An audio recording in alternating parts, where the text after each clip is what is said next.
Statistiky jsou neúprosné. Hovoří o tom, že na Slovensku poklesly tržby. Jak je na tom Coop?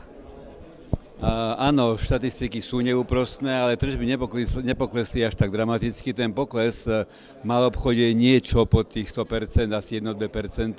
Celkovo v potravinách sa darilo, to znamená, že išli sme rastom nad tých 100%. Nás teší, že skupina Coop Jednota udržala svoju pozíciu, ktorú sme budovali 8 rokov a už druhý rok sme na špici slovenského maloobchodu.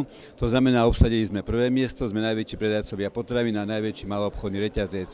A niekoľko čísiel, ak by to zaujímalo vás, tak je to 1,5 miliardy výkonov celkových celej skupiny, hovorím v eurách, a v maloobchode to je 1 miliarda aj 225 miliónov. Náš rast bol okolo 3%. V čem vás můžeme napodobit, kopírovat?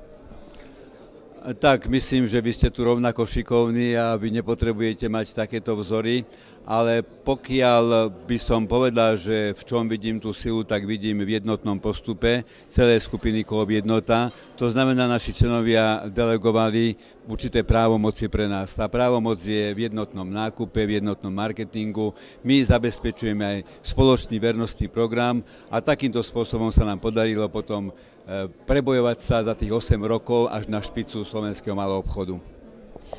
Pustme se trošku do oblastí plánu. Jak vy sám osobně byste viděl obchod budoucnosti? Jak byste si takový obchod budoucnosti představoval? Ideální podoba jeho? Moja predstava určite nie je v tom, že bude plne automatizovaný, že budú chodiť po predajniach roboty a budú vykladať tovary a vynášať palety s tovarom. Moja predstava je taká, že bude skutočne to obchod 21.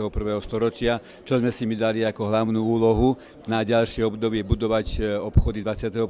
storočia, technicky, technologicky a personálne na úrovni, ale podľa mňa, čo je veľmi podstatné a čo sa budem snažiť presadzovať, je to, aby to bol obchod v rámci tých tzv. Socializovaný. To znamená, že aby zákazník rád prišiel do obchodu, lebo tam cíti určitého partnera, s ktorým môže komunikovať, ktorý mu pomôže, ktorý mu ukáže, ktorý mu vysvetlí. A to v mnohých prípadoch v tých veľkoplošných prevádzkových jednotkách chýba, že tam nenájdete toho predávajúceho, ktorý by vám vedel poradiť. A keď príde nejaký zákazník ku nám len s papierikom a s nákupným košíkom, tak predávačka zoberie a pekne s ním pochodí po predajni a ukáže mu, že kde ten tovar nájde a ešte mu aj poradí ďalšie iné veci. Čiže podstatné je to, aby v budúcnosti ľudia boli v tých obchodoch, nie stroje. Stroje môžu byť moderné.